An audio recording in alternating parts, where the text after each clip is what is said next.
These new videos show Israel Keyes as he kidnaps his victim in Alaska and as he talks with investigators. Authorities say this surveillance video from Alaska shows Keyes abducting Koenig from her job at a coffee stand in Anchorage on February 1st. Back when I was smart, I would do it. I would let them come to me.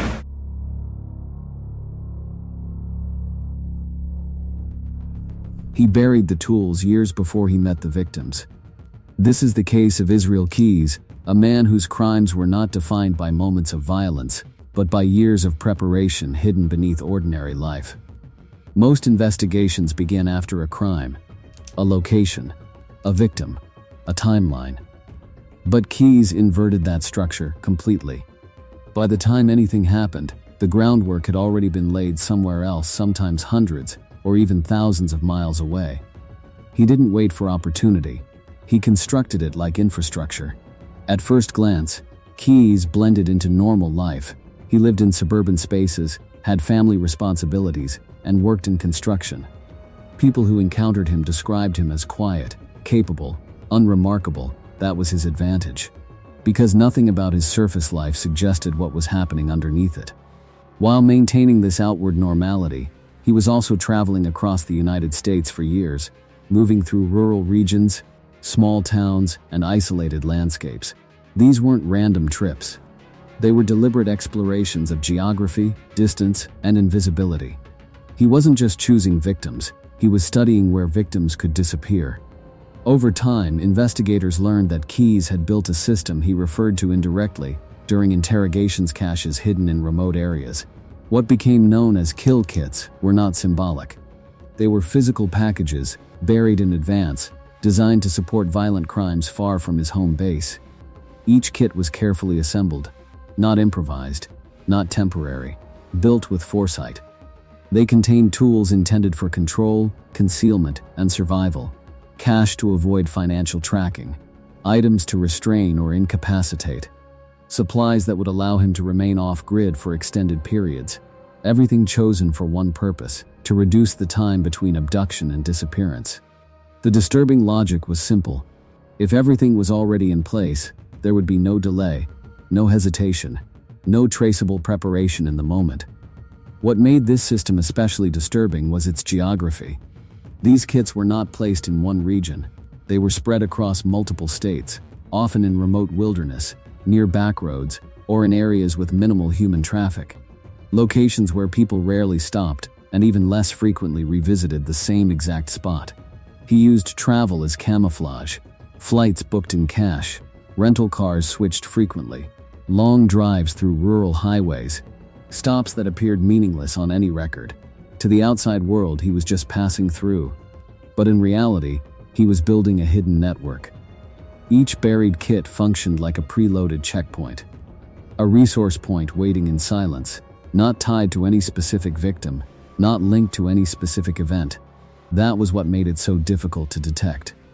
Traditional investigative logic assumes cause and effect. A victim leads to a location leads to evidence. Keyes removed that chain entirely. In his system, the location existed first. The capability existed first. The crime would later be inserted into that structure when conditions aligned. During interrogation after his arrest in 2012, Keyes spoke with unsettling calmness. He described aspects of his travel and planning in fragmented detail, as if discussing logistics rather than human lives. When I was smart, I would let them come to me. Just remote area.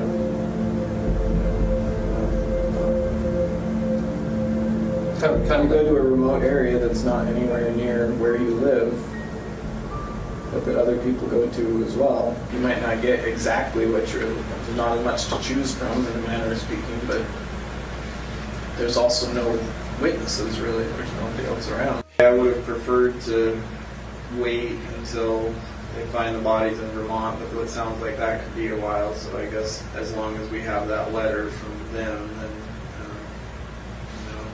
as soon as I have a chance to look it over or have other people look it over, then we can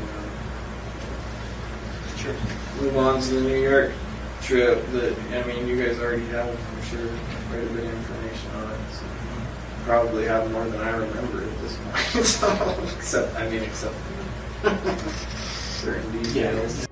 He would enter regions without digital footprint, avoid predictable behavior, and select victims based on opportunity alone. There was no known personal connection between him and most of the individuals he targeted. That randomness was not chaos, it was strategy. By avoiding patterns, he made prediction impossible. One of the most disturbing realizations investigators came to was the timeline gap. In many cases linked to Keyes, the preparation for violence likely occurred years before the victim was even encountered. That meant the crime did not begin with the victim. It began with a buried container in an unknown location, long forgotten by anyone except its creator. The psychological weight of this system is difficult to overstate.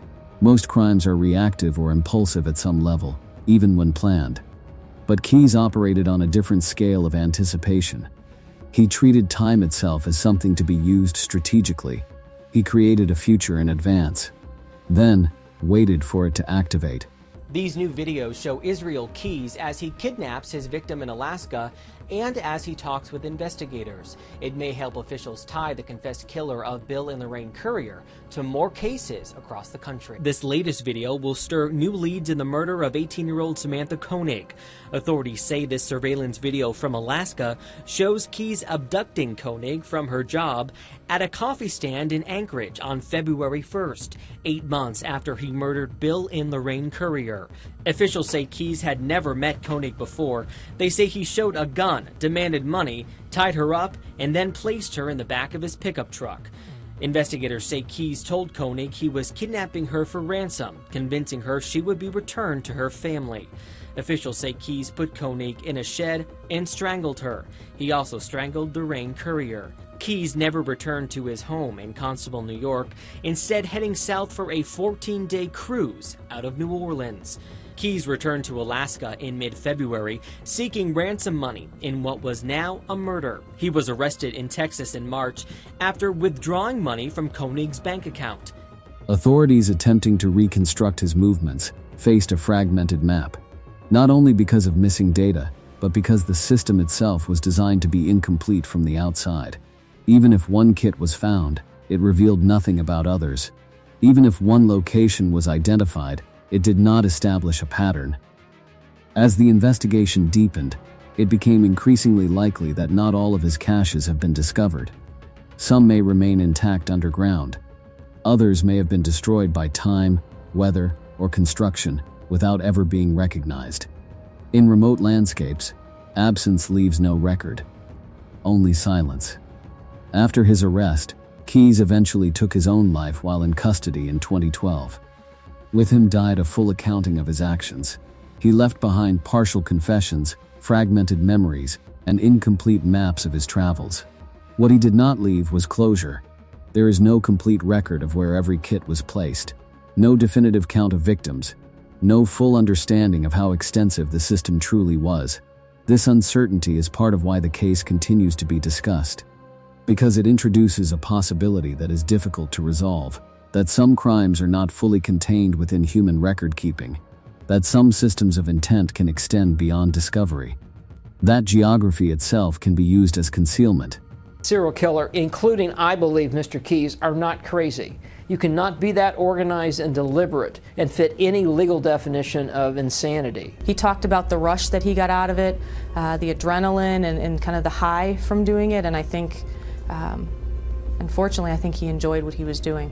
There is nothing probably greater than holding the power and control of someone's life and looking him in the eye and being able to control all of that is intoxicating to serial killers. And that's why they keep doing it. It's very common for serial killers to have no relationship with the individuals they ultimately kill. Many times they will not do it in their own community. In the end, the most chilling aspect is not only what was found, but what may still remain hidden. Somewhere across vast stretches of land forests, rural roads, forgotten clearings, there may still be remnants of preparation laid down years in advance. Silent, buried, waiting, not for discovery, but for a story that already ended before it began.